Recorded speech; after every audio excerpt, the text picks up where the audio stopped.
Olá, viventes do Cerrado. É com alegria que eu retomo o Terça Ambiental Gazeta do Cerrado. E no dia de hoje nós temos convidados muito especiais e a temática também é muito especial, que a temática é alternativas para a agricultura familiar. Eu tive a oportunidade nesses últimos meses de visitar várias comunidades indígenas e vários locais e propriedades, e tive contato com muitas pessoas interessantes. Dos indígenas, eles praticam a agricultura familiar de uma forma muito interessante, e eu considero até que eles podem sim ser os consultores dessa prática que a gente quer implementar nas famílias, em toda a agricultura familiar, e a gente vai falar daqui a pouco dessa importância que nós temos desse tipo de agricultura. E nós vamos aqui, já solicitou aqui a Gil, a nossa primeira convidada de hoje, para entrar aqui. Daqui a pouco entra o próximo. Estamos aí esperar aqui a Gil entrar, e eu já vou anunciando com vocês. Aliás, eu já vou... Olá, boa noite, Gil. Seja bem-vinda. Boa noite, obrigada. Muito bom estar aqui, no Igualmente. Cerrado. No Cerrado, aliás, no mundo inteiro, porque rede, né, não se restringe a um bioma só, né? A gente fica muito Sim, feliz com a sua participação. A Gil é Gilcele Miranda Simões, ela é engenheira agrônoma, especialista em educação, sociedade e diversidade pela Universidade Federal do Pará. Ela também é especialista em agricultura familiar, com comunidades ribeirinhas, com povos indígenas do Xingu, né? Foi bolsista do CNPq, MDA Inovações e Tecnologias, como meio ambiente para fortalecimento da agricultura familiar nos territórios do sudoeste do Pará e Transamazônica, que é muito bacana. Ela atuou em vários projetos de área de proteção permanente, banco de proteína, desenvolvimento sustentável da Amazônia, trabalhou no CEPAC, também o Centro de Apoio a Projetos de Ação Comunitária, né, do povo ribeirinho do Tapajós e Arapiuns, que eu tive lá também, tive a honra de conhecer esse lugar lindo, maravilhoso, para além de Santarém e Alter do Chão, esses dias atrás, mês passado, além de trabalhar também na FUNAI, né, onde foi nomeada como chefe de serviço de gestão ambiental e territorial. Olha só que bacana esse currículo. Meus parabéns, Gil. Meus parabéns ser uma mulher que atua no campo e está em contato aí com as pessoas as mais esquecidas, né, na verdade, da sociedade, e muitas vezes são até menosprezadas, né, até pelo conhecimento que tem. Então, Gil, para a gente começar, enquanto eu vou convidando aqui Antônio Neves a participar também, que é um outro especialista em agricultura aqui, dos maiores que nós temos aqui no Tocantins, eu gostaria que você falasse um pouco, pela sua vivência nas comunidades que você teve com os ribeirinhas, com os povos indígenas, né? Como que você vê hoje a situação da agricultura familiar nessa nossa região aqui, norte do Brasil? Porque o Tocantins também é região norte, né? é verdade. Então, boa noite aí, pessoal que está assistindo em qualquer lugar aí dos nossos biomas brasileiros, né? Me apresentando aqui, eu estou falando do bioma Amazônia, né? Aqui de Alter do Chão, né? Eu sempre atuei aqui nesse Então, bioma, boa né? noite aí, pessoal. Nessa atuação de agricultura familiar, que como foi bem citado aí por você e bem lembrado essa trajetória toda, né, como é que eu posso dizer? É o que tem mais peso histórico no Brasil. Os mais esquecidos, porém os mais esquecidos que sempre fizeram histórias, revoluções, desenvolvimentos, né?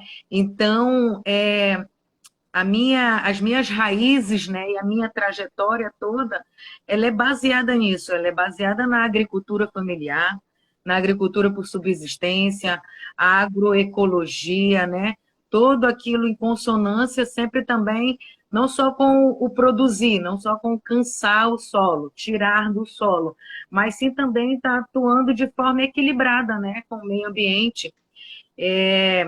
No atual cenário que nós estamos sendo obrigados a atuar, a desenvolver, a produzir em consonância com o meio ambiente. né? Seja uma legislação ambiental, seja um licenciamento, seja um requerimento de queima, né? De roça para queimar, né?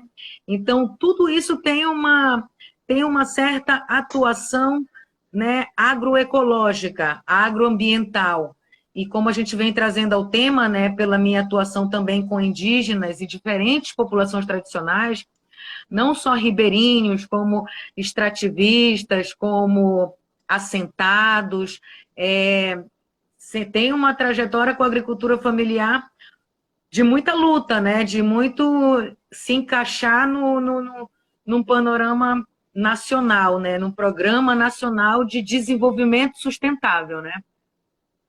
É mais Isso ou é menos muito isso. importante. Essas comunidades que sempre trouxeram desenvolvimento e o sustento para a mesa do brasileiro, né? As comunidades, os pequenos agricultores e as comunidades, né? Não só as ribeirinhas, mas todas as comunidades agrícolas que nós temos aqui no Brasil, né?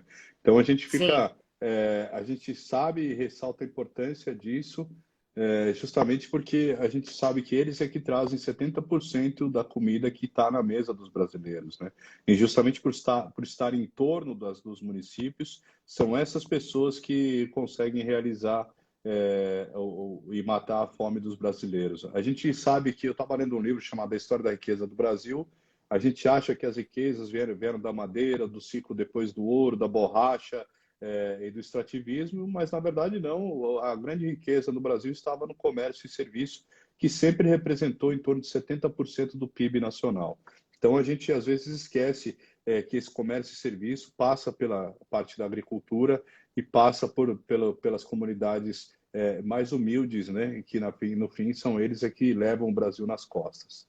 Mas dentro desse sistema, eu gostaria que você comentasse. O Antônio tá com dificuldade de entrar. Antônio, eu acho que se você estiver nos escutando, tem que atualizar o Instagram, que eu acho que ele só entra na live se ele estiver na última versão, tá, Antônio? Eu tentei convidar ele aqui, não deu certo, já deu isso com outro entrevistado nosso, então pode ser esse problema da atualização do Instagram. Mas eu gostaria que você trouxesse para nós alguns exemplos de agricultura familiar, de práticas, né, que podem ser benéficas, né? Ou então, na verdade, vamos começar pelas práticas maléficas, que podem ser nocivas para o solo. Você falou um termo chamado cansar o solo. O que é isso e o que pode causar isso? Fala para a gente, por gentileza. tá bom.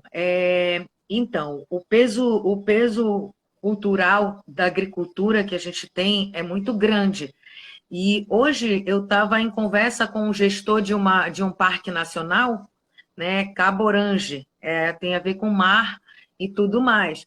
E dentro do Parque Nacional tem atividades de agricultura, e que eram praticadas pelos jesuítas, quando ainda estava se descobrindo o Brasil, né?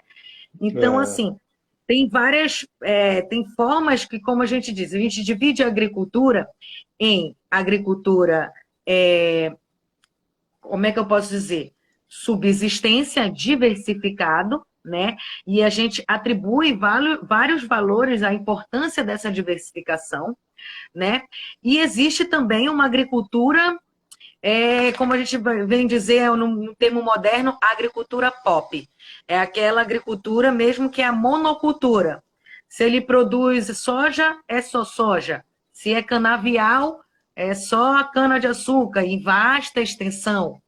Isso gera não só um cansaço do solo, porque a longo prazo ele vai ter um prazo de uso daqueles nutrientes que é tirado do solo por aquela única cultura, entendeu? E não tem reposição, não tem nada. Então, isso vai acarretar numa crise regional, avassaladora. Por exemplo, uma empresa que produz soja, imensidões de soja, foi o que aconteceu em 2017 aqui no estado do Pará, surgiu uma praga que era uma largatinha da pastagem.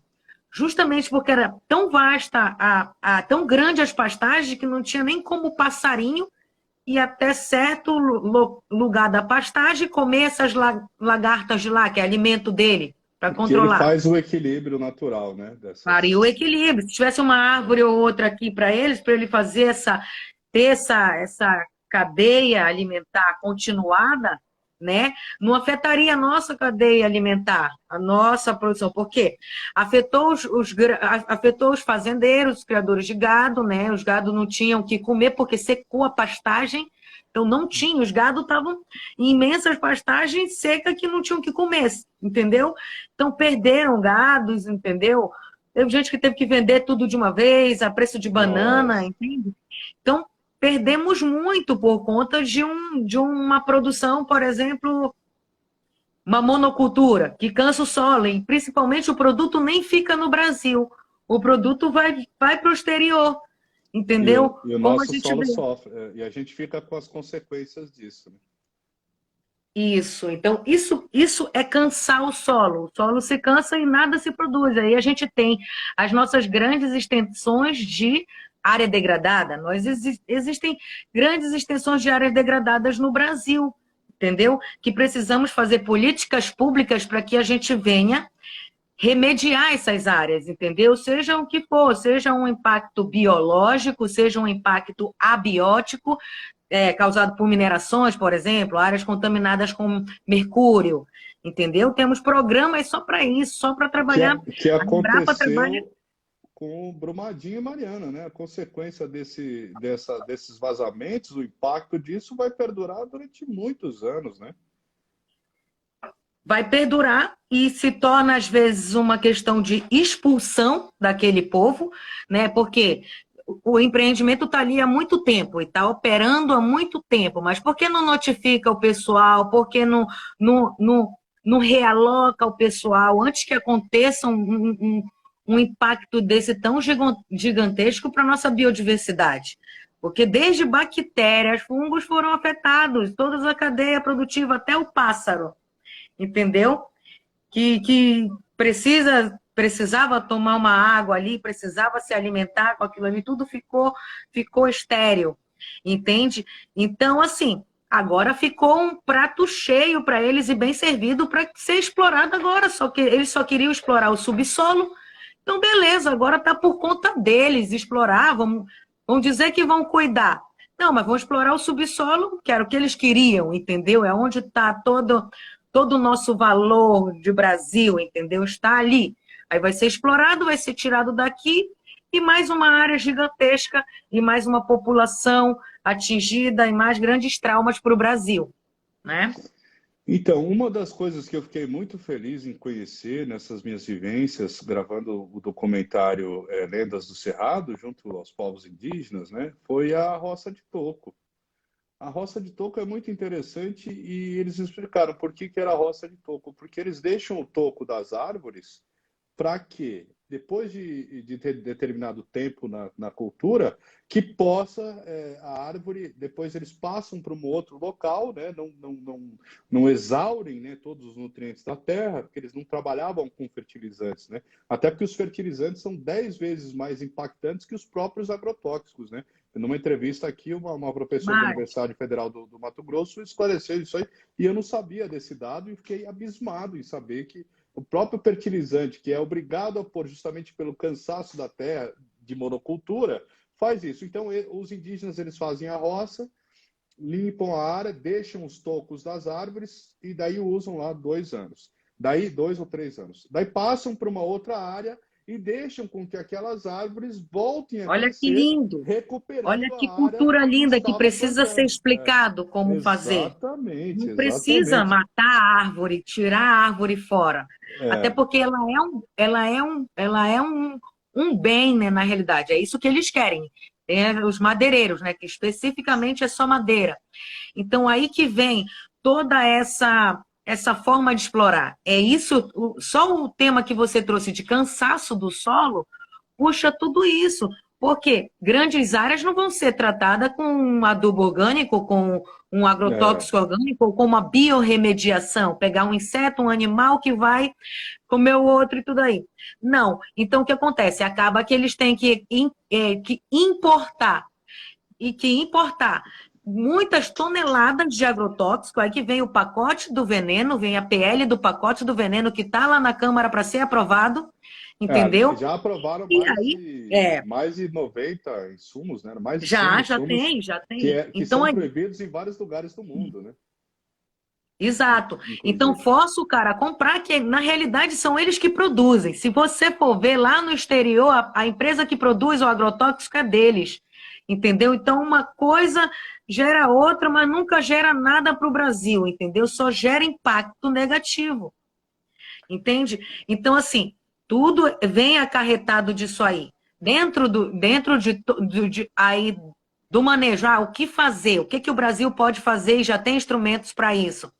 Vamos trabalhar com o manejo integrado do fogo, que também já foi é um projeto de lei que foi aprovado não tem nem um mês atrás, né? Que é importantíssimo. É só para combater fogo? Não, não é para combater incêndios, entendeu? É para não haver incêndio, é para reduzir a quantidade de incêndio. Porque qual é a diferença do fogo para o incêndio? Né? O fogo, ele é um elemento que pode ser manejado e controlado, e eu tenho o controle dele. Mas o incêndio é quando você perde o controle do fogo, entendeu? É isso que tem acontecido na maioria das nossas vastidões de floresta, que tem acontecido em áreas urbanas e periurbanas, porque a galera que produz na cidade precisa ter a fogo, que é igual a cultura indígena. É o sistema de roça, broca e queima. Tá? Só que essa cultura que você descreveu indígena, ela é muito mais conservacionista, porque como você falou, ela conserva a árvore grande ali, ela conserva o tronco para depois ela se rebrotar, porque ela se rebrota, entendeu? Só precisa do clima, tudo em ordem para ela continuar o seu ciclo de vida. Tá, tudo bem. A gente falou dos problemas. Agora eu quero falar de quais são as práticas positivas que você pode sugerir para que não ocorra o cansaço e que as outras pessoas que às vezes têm um pedacinho de terra podem replicar ou podem se inspirar para fazer nas suas próprias propriedades. Certo. Não só as pequenas propriedades, como as grandes propriedades, podem procurar auxílio para fazer esse manejo, entendeu? Uma orientação que eu dou para quem tem essa consciência ambiental é que diversifique, entendeu? Tem grandes trabalhos, tem trabalhos publicados aí, é só dar um Google lá, diversificação da atividade agrícola.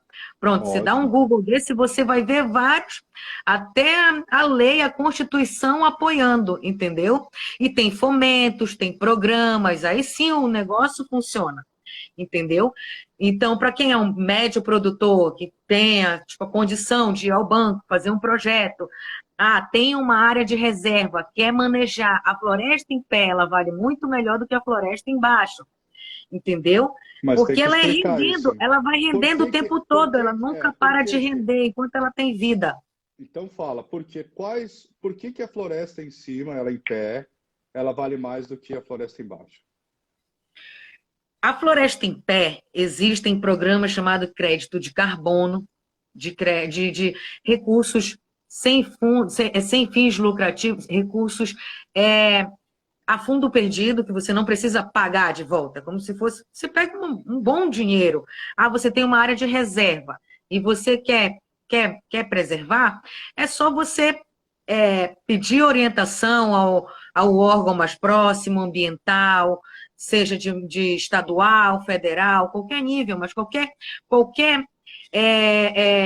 pessoa que tem essas competências ambientais pode orientar a como se enquadrar para fazer elas valerem. Porque nós, tecnicamente, eu conheço como é valioso porque tem a vida, entendeu? Então, quanto tem vida, também nos dá vida, favorece a nossa vida, favorece a nossa qualidade da água, nossa qualidade do ar, nossa economia, entendeu? Então, tem N fatores positivos nisso aí, tá bom? Sendo que também, toda floresta, ela tem a sua camada de solo. Solos é uma coisa, hoje em dia, tema geral, assim, que é o que possibilita a vida.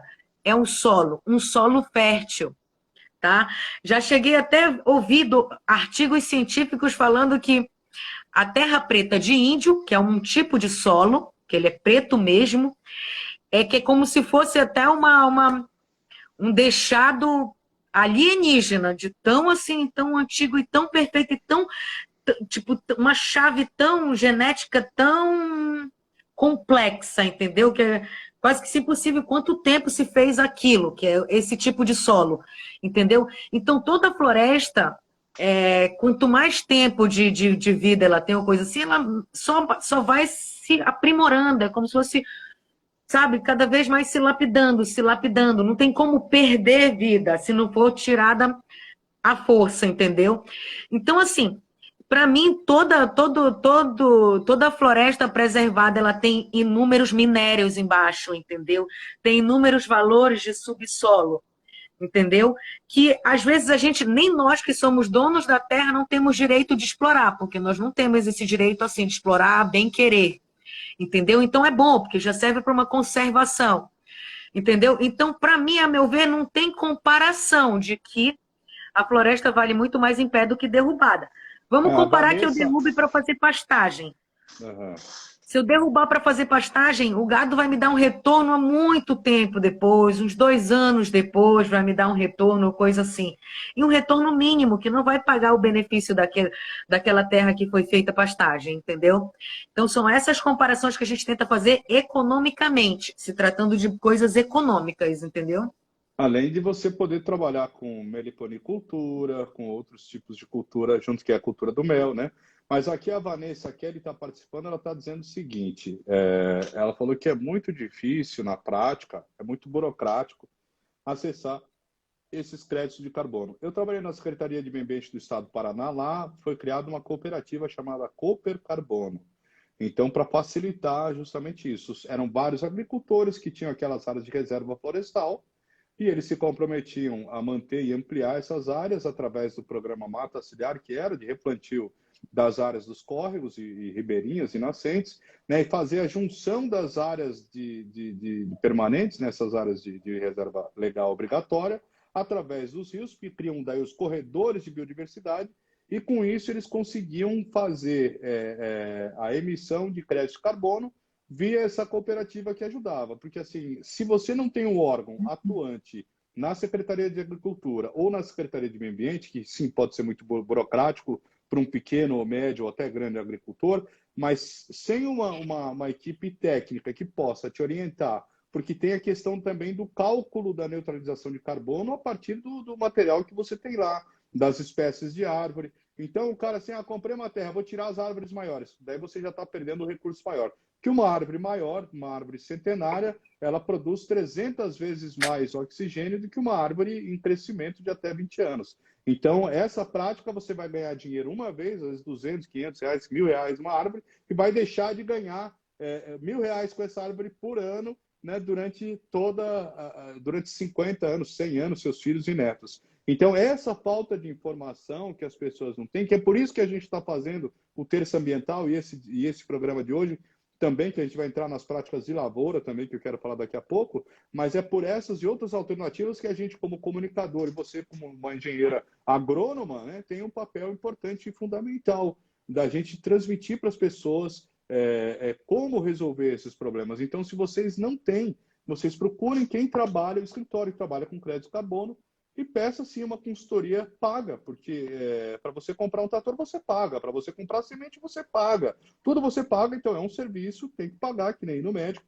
né? Você contrata um engenheiro florestal, um engenheiro ambiental, um engenheiro agrônomo, que vai ajudar você a resolver esses problemas. Mas aí agora eu quero entrar na questão das culturas. Dentro dessas culturas que nós temos, a gente já perdeu várias culturas interessantes, né? Como o milho colorido, como as espécies selvagens nativas. Você acha que há possibilidade disso entrar mercadologicamente ou ser reintroduzido no mercado?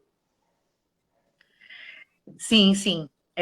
Então, a gente começou falando também sobre redes, né? Existem vários projetos de redes, de sementes, né? No Brasil todo, até. Porque a Embrapa ela dá muito esse apoio, né? Genético, dá um apoio, tecnologias integradas e coisas assim. Então, existe sim essas possibilidades, porque a gente tem esses bancos de semente que a gente pode acessar. Mas é como você sabe, tudo hoje em dia funciona à base de um projetinho, de um esclarecimento, entendeu? Porque através de um projeto você vai prestar contas, entendeu? Você não vai só tirar um recurso, você vai justificar um recurso, vai usar ele, vai prestar conta dele e vai é tirar uma conclusão positiva ou negativa daí, depende da pesquisa que você vai fazer, do trabalho que você vai fazer, entendeu? Se é uma pesquisação, se é uma pesquisa de desenvolvimento, ou se é um estudo de caso apenas, entendeu? Então, assim, eu acho que caminha por aí, entendeu? E hoje eu tenho visto muitos projetos grandes que fomentam isso, que financiam isso, sabe? Principalmente eu estava vendo aí para o Cerrado. A minha atenção tem sido muito chamada para o lado do Cerrado. Não sei por quê, mas eu tenho adorado isso, sabe? Eu gosto disso aí, porque hoje em dia eu entendo, através do manejo integrado do fogo, né? Porque tipo, eu trabalho com a questão eu sou chefe de esquadrão de brigada no ICMBio, né? Então, nós trabalhamos com combate, prevenção de incêndio, manejo integrado do fogo. Então, a partir daí que a gente veio entender que o fogo ele também é do bem, ele é bom, né? Graças a ele, muitas coisas acontecem e funcionam na nossa vida, entendeu? Então, assim, o próprio Cerrado, ele nasceu do fogo, porque se não fosse o fogo, ele não nasceria, seria uma floresta amazônica também. Entendeu? Então, devido passar ao longo de anos e anos e anos e anos, centenas de anos, passar o fogo por ali, é que criou esse bioma, entendeu? Então, assim, é necessário fazer esses manejos, entendeu? E justamente para a gente ter essas culturas. A gente só tem a cultura depois da passagem do fogo, de forma ecológica, entendeu? É como se ali desse um estalarzinho de vida ali, desse um choque de vida ali nos micro-organismos, nos macros e micro, né, organismos que a gente tem ali no solo, e, e as coisas funcionam, entendeu? Então, eu acho que a partir daí a gente consegue desenvolver essas culturas perdidas, como é que a gente vai dizer, espécies perdidas, né? Tem sementes crioulas, tem toda uma questão, tem milho de tudo que é cor, tem milho para o arco-íris todo, entendeu? Que é a coisa mais linda. E isso a gente tem como trabalhar. É uma pequena tecnologia chamada de banco de germoplasma, né? Que a gente vai e planta, faz um experimento com várias espécies, vão 20 espécies aí de milho, né? Então, a gente monta um experimento em campo, um plantio, parcelas por parcelas, multiplica as parcelas, coloca uma testemunha, coisa assim. Daí, um ciclo do milho, coisa assim, você consegue já ter uma variedade de semente, até para onde você multiplicou aquela região, você já pega aquela semente e distribui para os agricultores dali, daquela vicinal, daquele ramal, daquela comunidade. Entendeu? E assim a gente vai resgatando, né? Recriando nossas espécies, né? Ancestrais. Tá, ótimo. Então, você tinha falado para a agricultura familiar, o bacana é diversificar. Mas o que isso significa? É o quê? Ter uma horta com vários legumes, várias verduras, depois ter o milho, o feijão, é isso? Você consegue fazer esse mapeamento, mesmo que for uma área pequena? É por aí que começa. É como você descreveu, é você tendo um pouquinho de cada. Sendo que é como se você reconstruísse a cadeia alimentar novamente, porque você cria a galinha gera o estrume para adubar a horta, né? A horta já gera um produto, as cascas e tudo, já dá para fazer uma compostagem onde vai gerar um minhocário, que você pode alimentar a galinha e complementar não só com milho, mas o minhocário. Trabalhar uma parcelinha de milho, já que você está trabalhando com galinha. Trabalhar um tanquezinho, uma caixa d'água que seja com peixe, com umas espéciezinhas de peixe, entendeu? Bem comuns, assim, bem que, tipo assim, porque existem normas, né? Não vão produzir tilápia em tal lugar, porque se torna praga, ou coisa assim. Mas se você coloca ali um tanque, uma coisa assim, gera uma massa alimentar, né? É um alimento, né? Para quem está aí nessa carência de crise alimentar, né? Eu estava assistindo hoje uma reportagem sobre o Talibã, né? Como é que está ali no caso do Talibã, o apoio e tal. Inclusive o sonho deles de conseguir vir para o Brasil. entendeu? Um refúgio ou coisa assim. Mas, pô, vamos pensar tudo isso aí, entendeu? Tipo, é uma crise política, geopolítica, coisa assim. Mas tem também É suas porque formas de aqui, produzir, porque tem seus aqui meios de ajudar. a riqueza que nós temos aqui é a riqueza hídrica. Eu tive no Oriente Médio, na Síria, na Jordânia, e quando eu sobrevoava fazer os voos, a única área verde é a área que tinha aqueles poços artesianos super profundos, que daí faziam aquele sistema circular, né, que é aquele abraço de irrigação, contornava e ficava aqueles círculos de irrigação, né?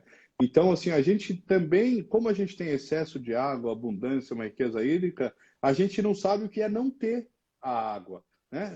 A não ser que a gente vá lá para a zona da Caatinga, né? Depois da beira da mata no Nordeste brasileiro, que tem o Agreste, o sertão nordestino, que ali também já foi uma área verde, né? A gente não sabe o que não é ter uma área com abundância hídrica, né? E a gente não sabe também como gerenciar toda essa riqueza hídrica que nós temos, e além do que nós estamos contaminando as nossas reservas de água, que são os aquíferos, com esses fertilizantes que vão infiltrando na terra e os Demais. agrotóxicos que estão infiltrando na terra.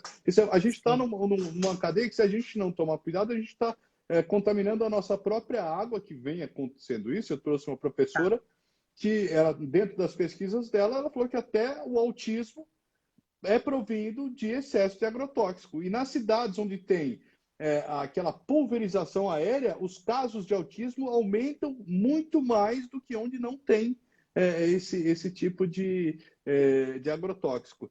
Mas aqui eu achei interessante a pergunta do Oliveira aqui, ó, como lida com a transgenia e as culturas, como lidar, né, com a transgenia e as culturas crioulas, né? Isso aí vai para ti, a nossa engenheira agronômica que está aqui falando. Pode falar, Gil, para nós, como que Tá você vê bom. essa situação?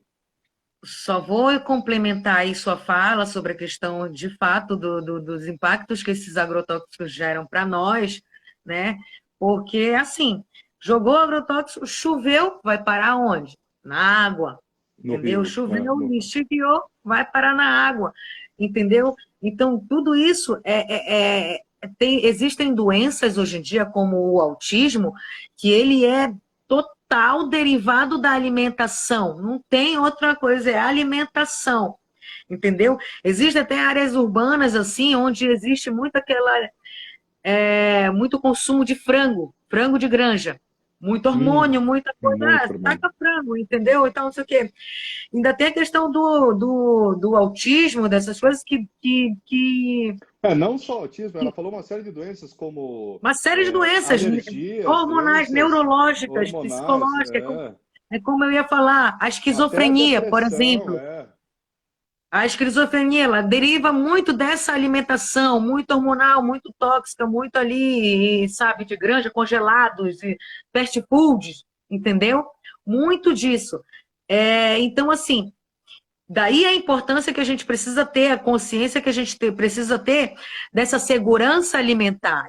Isso faz parte, a soberania alimentar é o que vem depois, mas a gente tem que proporcionar e a gente tem que exigir a segurança alimentar, entendeu? Não é que ele vai estar regularizando um empreendimento ali de um agricultor, de uma mineradora, entendeu? Sei lá, de uma exportadora aí. Não, mas é que isso causa um impacto na genética, na nossa fragiliza, né? sanidade, sabe? Como se fosse até causal mesmo. Vamos fazer isso mesmo, porque é muito devastador, é uma avalanche, entendeu? Uma coisa dessa, quando gera esses impactos, é avalanche. E tem pessoas que jogam, nessa minha experiência de trabalhar com a questão territorial indígena, né? Que era a questão da fiscalização da frente de proteção, onde a gente sempre esteve, nas invasões de madeireiro, nas grilagem, tudo assim. Pessoal jogava de avião agrotóxico nos indígenas, cara, para banir mesmo. Nossa, Era uma arma para banir os indígenas, entendeu? Fazia proposital, jogava lá, em cima da coisa deles, entendeu? nossa. Então, assim, Quando não era meningite, né? Sim, Eles inúmeras, jogavam tem inúmeras roupas com cenas, né? doenças. É. É, aí, tá, esqueci a Não, questão a do gente, Oliveira, né? a questão dele que é Respondeu o o seguinte, Oliveira. a transgenia, porque a soja hoje no Brasil, 98% ela é uma soja transgênica, né, dessas empresas, Roundup e tal, e que já vende o próprio defensivo, né? Agora, qual que é a diferença entre a transgenia e a semente crioula? E depois, como que você vê essas culturas paralelas, né? Eu vejo de forma positiva, partindo do princípio que se queira produzir mais alimento e não só explorar um consumo, entendeu? É a questão da transgenia, né? Porque a transgenia seria o quê? Essa semente crioula recriada em laboratório, entendeu? Como se fosse criar um clone, entendeu? Então, Então, mas assim, na prática é o que é? É enxertia mesmo? Você pegar o galho de um, pôr no outro, pegar várias espécies? é Como é modificado que... geneticamente, é modificado, é cruzado, é modificado geneticamente em laboratório, pode ser, entendeu? In vitro, ou pode ser também cruzado cientificamente em experimento, como eu falei, o próprio banco de proteína vai fazendo os cruzamentos, entendeu? Ou, para ser mais, tipo, mais consciente possível, é acessar essas sementes crioulas desses bancos, né? Existem, os índios têm essas sementes, entendeu? Até para oferecer para oferecer para o mercado, entendeu? Os índios têm, já são patenteados, tem todo o código de barra lá, QR Code, essas coisas todas que possibilita ele, que autoriza eles, entendeu? Inclusive tem um programa agora, o Origens Brasil, que tem Instagram também deles, até aconselharia também a dar uma seguida aí, que são todos esses produtos aí que vêm dessa cadeia, tanto extrativista quanto produtora mesmo, que eles têm, toda essa desenvoltura. E daí é isso aí, é essa relação que eu vejo entre a transgenia e a semente crioula mesmo, né? É a forma de acesso que você tem a elas, né? E a forma de consciência que você lidar com elas, seja se você vai partir para uma semente transgênica, né? Ou se você vai. Tá, mas você só está É, esquecendo de um detalhe da transgenia. Ela é uma semente estéril. Então, basicamente, a sim, diferença, desculpa, é híbrido. você, é que eu trabalhei na Secretaria de Meio Ambiente lá e a gente, inclusive, proibiu a exportação de transgênicos, porque, primeiro, que é mais barato a saca de soja, por exemplo, né, que a soja orgânica. E depois, a soja tradicional, ela você você tem o plantio lá, você produziu 100 toneladas, né, ou 100 sacas, vamos lá, 100 sacas. Dessas 100 sacas, você tira 20 e replanta. Na transgênia, não. Você é obrigado a comprar da empresa que você está fazendo. Então aí você fica e pagar os É aí que royalties, né? entra a consciência. É, Digamos assim, não vamos só dizer que a empresa está ali vendendo para vender o dela. Mas é bom, poxa, ela tem para produzir, se ela produz esse insumo para a gente pode comprar para reproduzir. Bom, agora, se não tem, se quer fazer da forma mais consciente, faz com a semente crioula mesmo, entendeu? Original. E, e é essa questão, é como você bem está falando, de fato, elas são sementes estéreis, são sementes híbridas, que é justamente o cara tem um alto custo, né, para fazer essa pesquisa, para fazer isso em laboratório, fazer essa modificação, fazer esse plantio e tirar essa semente. Entendeu? Então, por isso ela já vem peletizada, é uma semente que vem peletizada, ela já vem encapada com um adubo, entendeu? Ela já vem coloridinha de fábrica, entendeu?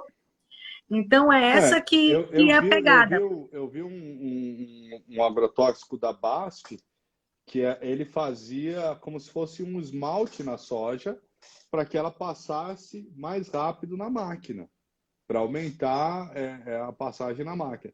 Mas daí eu falei, mas isso aqui, como é que você vai lavar isso na hora de moer e tal? Não, vai assim mesmo. E esse esmalte, que era um produto totalmente químico, que serve para alimentar os frangos que a gente come e a vaca que a gente come. Daí o pessoal fala, a soja é a proteína mais barata do mundo. Porém, eles não estão cobrando o ingrediente mais importante que faz com que a soja floresça, que é a água. Né? Para É o que cada, mais impacta. para cada A quilo de soja é o que soja mais são impacta. 1.600 litros de Não é água. vantagem a gente produzir soja. Não é, ainda mais para sustentar o mercado chinês que paga pouco. A gente agora foi obrigado, obrigado não, o governo adotou a medida de aumentar o dólar para remunerar melhor os agricultores, porque eles estão defendendo os grandes agricultores para exportação. Só que a consequência disso foi que aumentou o alimento em geral do Brasil inteiro, que depois atrelou o dólar a gasolina e o diesel ao dólar, que não precisava, porque a gente tinha autonomia também de produção de petróleos, né? Vendeu as refinarias, e isso tudo impacta na cadeia. Mas a grande questão, voltando ao tema disso, né? As alternativas para a agricultura familiar. Então, eu gostaria que você enunciasse algumas alternativas. Só dar uma satisfação aqui ao pessoal. Gente, o convidado de hoje, o Antônio Neves, Eu já ia perguntar por ele. ele é jornalista, consultor agro, era o nosso colunista aqui de agronegócios, de agricultura. Ele fazia o programa também, vários programas voltados a essa área, conhece muito. E ele ia falar um pouco dos modelos de negócios adotados aqui no Tocantins, da agricultura familiar, né? E ele me comentou ontem, quando eu fiz o convite, sobre essa questão de que eles é que põem o alimento na mesa das cidades, né? O que a gente compra no mercado, compra nas feiras, são fruto dos agricultores familiares do entorno das cidades, né? Eles é que fazem esse trabalho, que irrigam, que polem, que Eles às e vezes somente fazem... eles. E Somente somente... eles. Não tem uma Então, influência de grandes empresas ou coisa assim. A menos dos grandes supermercados, né? Que aí tem a questão dos frios, das frutas e tal, que vem de fora. Mas a é, feirinha, as feiras que tem, é a agricultura familiar que fomenta a feira. O mercado é o grande negócio, entendeu? então, e daí eu queria que você sugerisse para nós, de acordo com os exemplos que você viu, de algumas alternativas que possam aumentar a renda desses agricultores, né? Alguma coisa que você, alguns cases de sucesso que você já tenha visto e que você gostaria de compartilhar conosco. Certo. Então, esse tema que a gente está falando, eu tenho uma grande atuação, assim, porque é o que eu sempre falo para todo mundo. Essa é uma coisa que eu faria, eu faço para mim, uma coisa que eu quero fazer para mim. Então, se eu quero fazer para mim, então é uma coisa que eu acredito, entendeu? Que é justamente isso, é diversificar, tá? A chave é diversificar. Diversificar um pedacinho de cada, tem formas de mandala, tem formas de círculo. Existe um projeto chamado PAIS, PAIS, é Projeto Agroecológico, né, de integração de sistemas, né, são sistemas integrados. E aí tem vários sistemas dentro, até que lá no meio tem uma criação animal, mas tem criação animal, produção vegetal, né, tudo um pouco. O E quanto até mais lenha, né? Até madeira, né? isso, Tem um projeto que madeira chama em volta, né? Aí Técnicas de Agrosilvicultura, né? Agrosilvopastoril, né? Que também agrosilvicultura, lida com... E agrosilvicultura não agrosilvopastoril, entra animal. Aí quando entra animal, chama agrosilvopastoril. é, que E são aí, essa diversificação de manejo, né? é, De não culturas, né? importa, não importa o tamanho da área que a pessoa tenha, entendeu? Eu sei que todo mundo aí que produz um pouco não tem menos que 1 hectare, que é pequeno, entendeu? Ou uma tarefa que é 50 por 50. É tão pequenininho, chega a ser até fofinho. Então, dá para você ter uma diversificação ali naquele seu Uma pedacinho e fica horta, né? sustentável. Dá para você manter sua família só naquele pedacinho ali, entendeu? Então, se você tem um tamanho maior, 1 hectare, 10 hectares, entendeu? Mas Aqui tem trabalha o um manejo Alterão, que é integrado, 48 trabalha um mil metros. manejo agroecológico, né? Aí a questão, como eu estou falando, se vai derrubar, se vai usar fogo, fala com alguém competente, não seja para ele lhe dar autorização, mas para ele lhe orientar. Olha, é assim que se faz, faça dessa forma, cuidado com isso, cuidado que o fogo é traiçoeiro, tem que ver o vento. Só saia de lá quando o fogo apagar, entendeu? Porque acontecem muitos acidentes, entendeu? Então, assim, a ideia é se dedicar um pouco mais àquilo, sabe? É não só fazer aquilo porque quer lucrar daquilo, e não só fazer aquilo porque quer tirar o seu sustento, mas a gente também dá um pouco de benefício para a natureza, né? Dá um pouco de equilíbrio para a natureza, né? Dá uma comidinha aí para os passarinhos, deixar um mamãozinho lá para os passarinhos. Ah, mas eu não como mamão. Mas planta o mamão lá para os passarinhos comerem, entendeu?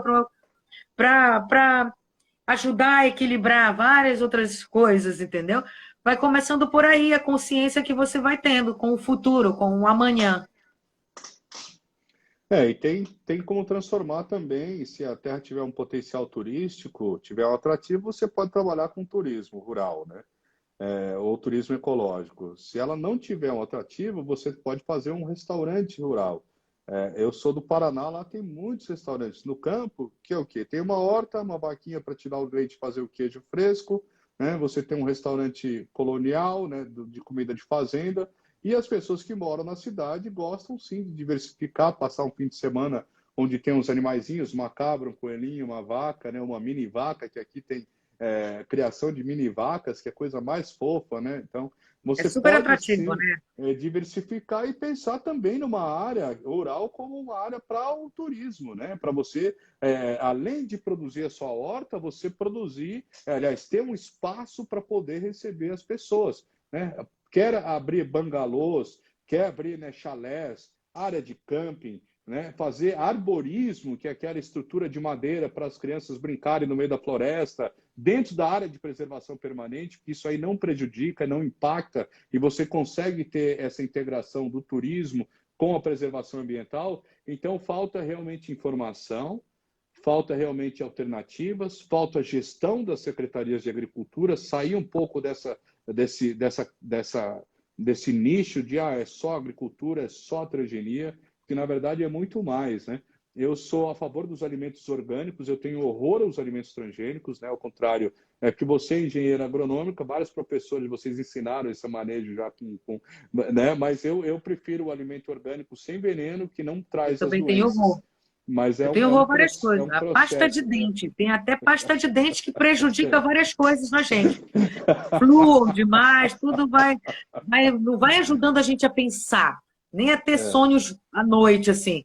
Eu tenho esse pânico também, essa aversão aí. Mas não deixo de comer, também não sou aquela louca dos orgânicos, entendeu? Como muito, tá? Mas assim, sempre com aquele pezinho na consciência, tá bom, vou ficar um mês sem comer de novo isso aí, entendeu? Quase assim.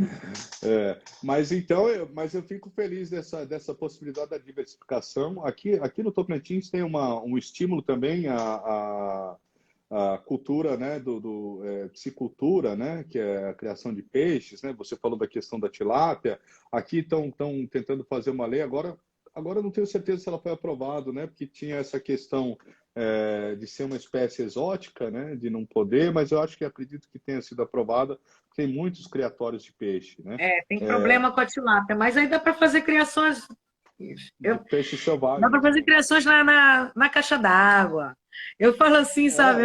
Tem. Cara, O não antigo tenho. secretário de Tem que ter Agricultura aqui, saída.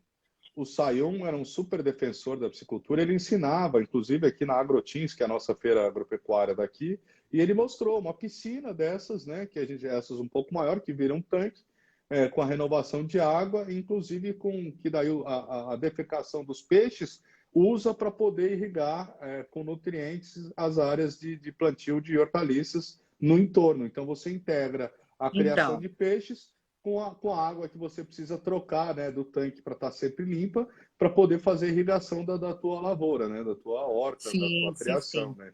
É a mesma coisa com os restos das galinhas, né, que você pode varrer o chão do galinheiro e também usar como fertilizante natural.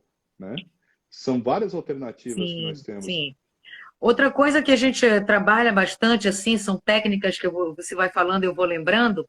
Então, assim, existem várias técnicas que eu atuo. Eu sou instrutora do Senar, Serviço Nacional de Aprendizagem Rural. Né? Então, a gente vai dar instrutorias de várias cadeias produtivas. Criação de suínos, tudo caipira. Criação de suínos, criação de aves, vamos lá, criação de peixes, entendeu? De várias formas.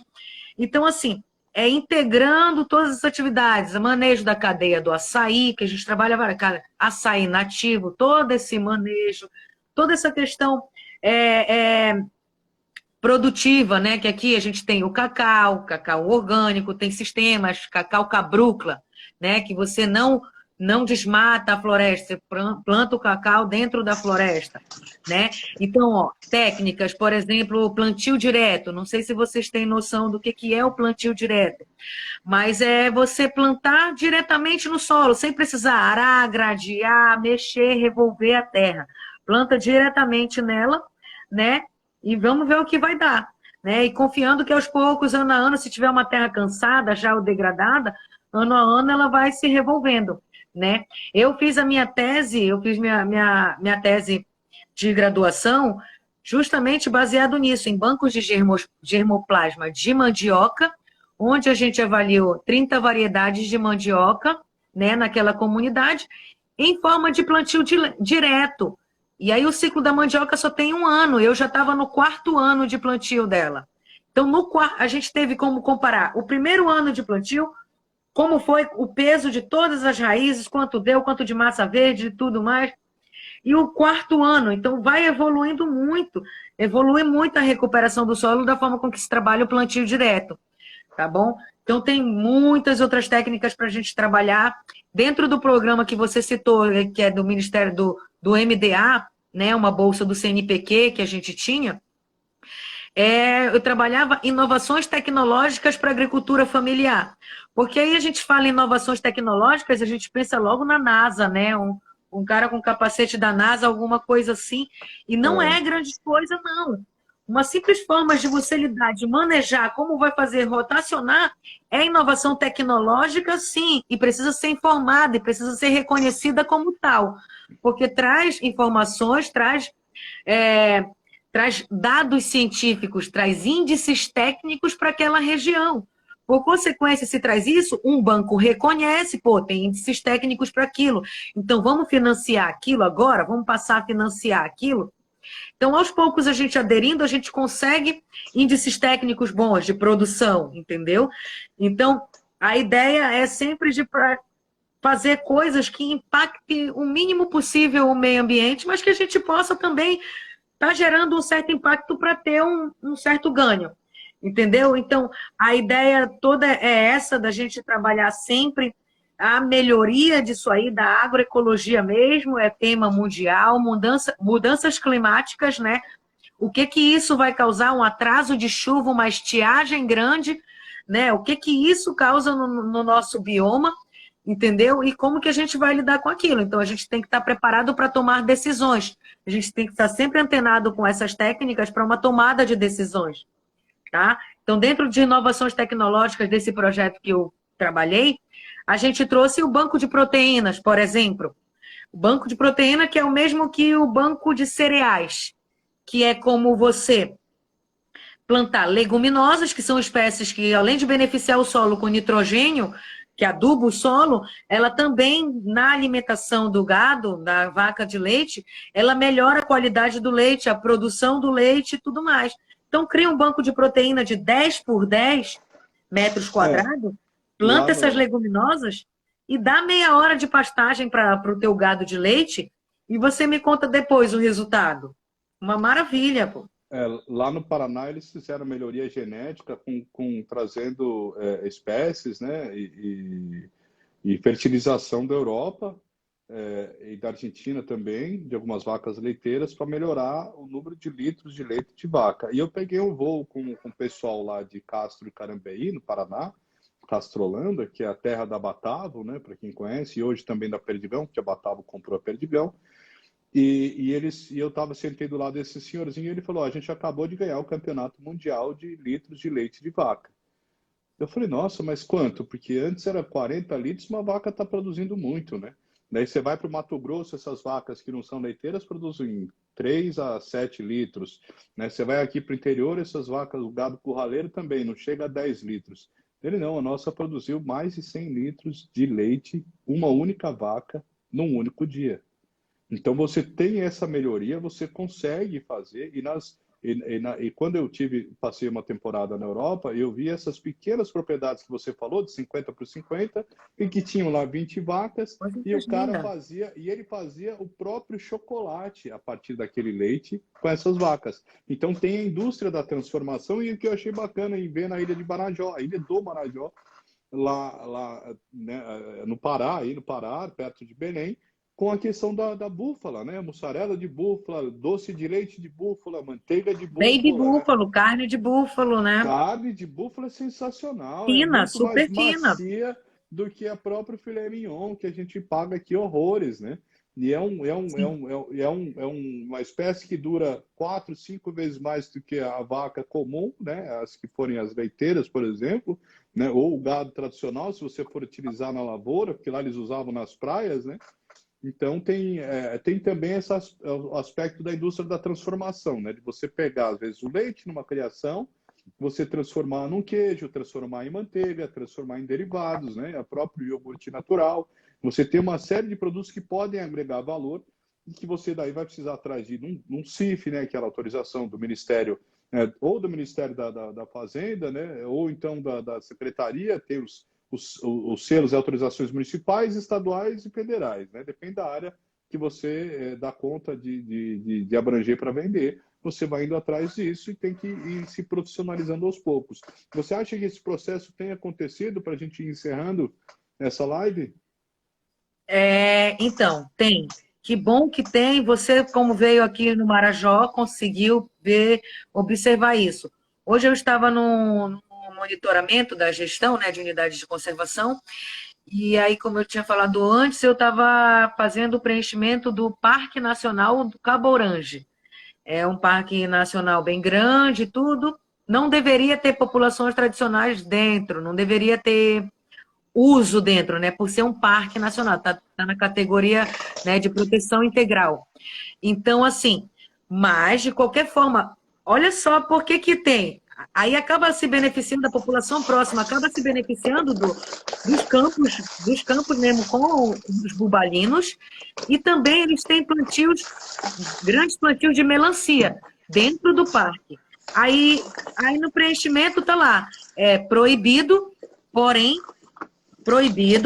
concedido, né, o uso, porque não tem ainda o parque não tem regularização fundiária, entendeu? Então, acaba sendo as nossas dificuldades, seja tanto das unidades de conservação, né, olhando pelo lado governamental, né, de regulamentador, como também pela questão do produtor, da pessoa, da população tradicional. Porque a falta de regularização fundiária é que quebra tudo, que embaça tudo, é que não permite o cara tirar o selo, o cara ter o selo da produção dele, ou o cara ter a licença dele. Como a gente Esse estava falando, atraso da reforma agrária, né? É muito difícil. é, Essa titulação aqui de mesmo a gente terras, né? tem. Aqui a gente tem pequenas unidades que eu dou assistência técnica, que eu ajudei a montar os laticínios. Não, vamos fazer o passo a passo, tudo que a legislação pede, a licença e tal, para fazer seu laticínio. E já tem, está funcionando, tem um laticíniozinho lá, o queijo que eles mesmos fazem, entendeu? Delicioso. Então, assim, estão caminhando com suas pernas. Tudo através de projetos. Tudo que isso que eu vou falando, que eu vou contando, eu acesso através de projetos, tá? Tem o projeto da Embrapa também, que chama Projeto de Tecnologias Integradas para a Agricultura Familiar da nossa região aqui, né? A gente montou isso, montou unidades de conservação nos 12 municípios atingidos pela barragem de Belo Monte, né? Era fomentado pelo empreendimento que fomenta esse projeto, e a gente executa, a Embrapa executa, eu como consultora também, e executamos essas unidades de conservação em 10 municípios, montamos mini laticínio, né, com aquelas ordenhadeira mecânica, tudo manual, individual, coisa mais também possível, sabe, para um pequeno produtor. Então, vai montando isso através de alguns fomentos, que é isso que eu vou te falando, que também a gente vai trazendo índice para os bancos para poder financiar isso aí. Então, de modo geral, é isso, tá Mas bom? só consegue financiar se tiver uma terra regularizada, senão não tem acesso a essas linhas de crédito, não é isso? Exatamente. E por isso que eu te digo que é a questão do fundiário, da regularização fundiária que breca todos os ânimos para continuar caminhando, certo? Que é justamente isso, a gente sempre tem esse tipo de conflitos, né? Fundiários. Exatamente. Eu conversei aqui com a Gilcele Miranda Simões, carinhosamente chamada de Gil. Ela é engenheira agronômica, especialista em educação, sociedade e diversidade pela Universidade Federal do Pará. Também fez especialização em agricultura, especialização em educação, sociedade e diversidade também, além da engenharia agronômica. Ele trabalhou com os povos indígenas do Xingu, com projetos ribeirinhas, foi bolsista do CNPq com tecnologia, né, tem um vasto estudo, trabalha no ICMBio, né? Então, muito obrigado pela sua participação. Eu deixo aqui aberto também para suas considerações finais e te agradeço novamente. É uma honra e alegria te receber aqui no Terça Ambiental da Gazeta do Cerrado, que está voltando hoje após um período de recesso. E justamente eu fui fazer um trabalho de campo aí no Pará, inclusive a gente conseguiu se conhecer lá, a qual tornou possível esse convite da sua participação hoje. Muito obrigado. Eu agradeço novamente a sua participação. Então, tá bom.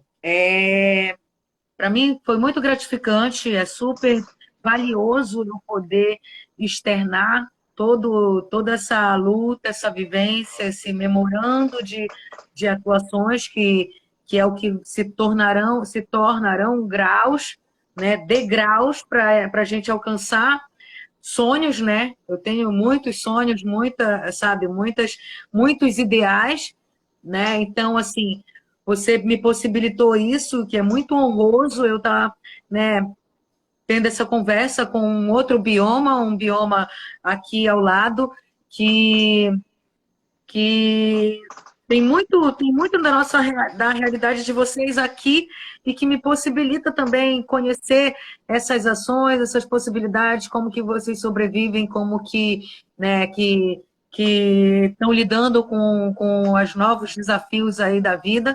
E é isso, até por esse veículo que a gente está tendo agora, que é devido a essa crise sanitária que a gente está vivendo, né? Então a gente teve que se inovar, trabalhar assim, que é muito mais bacana, conseguimos atingir aí o mundo, se quiser acessar aí e acertar o nosso nome aí, consegue achar a gente.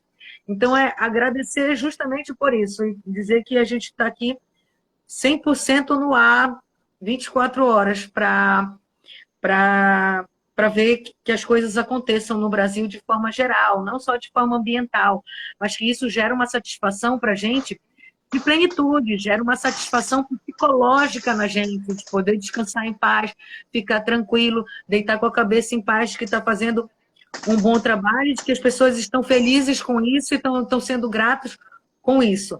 Tá bom? Então, muito obrigado mesmo também pela oportunidade, especialmente para você, Marco. Estamos aí para próximos debates, próximas conversas, próximos diálogos, perguntas, dúvidas, tem muitos assuntos para abordar, tá bom? Como a gente já conversou antes, tem vários outros para pautar, então não estranhe se nos vemos mais vezes por aqui. Muito obrigada. Maravilha, eu te agradeço demais. Quem iria participar conosco era Antônio Neves, jornalista especialista em agro, nosso consultor também nessa área, e conhece muito por ter essa vivência prática de campo, e ele ia falar um pouco mais desses detalhes aqui, justamente nesse bioma cerrado. A gente vai trazer o tema aqui voltado a esse bioma nas próximas edições. Semana que vem tem muito mais, registrando aqui que a gente teve temas muito importantes disso, que é ressaltando a diversidade nas áreas para poder você trabalhar as alternativas, né? Ou seja, variar as espécies, culturas entre animais, florestas, leguminosos, e também da questão da regularização fundiária, porque sem isso você não consegue acessar esses programas e projetos federais, estaduais, nem municipais de incentivo para a cultura. Então, a gente tem muito ainda o que conquistar, tem muito o que trabalhar para a gente poder melhorar essa agricultura familiar brasileira e tornar mais digno também para os trabalhadores que sustentam, né, a mesa brasileira, que põe a nossa comida na mesa. Eu agradeço mais uma vez a sua participação. Conversei aqui com a Gilcele Miranda Simões, engenheira agronômica da Universidade Federal do Pará, e uma super de uma pesquisadora em prática, que são poucas pessoas que dedicam a sua vida em ir nas comunidades, vivenciar, trocar saberes, conhecimento, doar e também ter a retribuição de adquirir conhecimento em campo.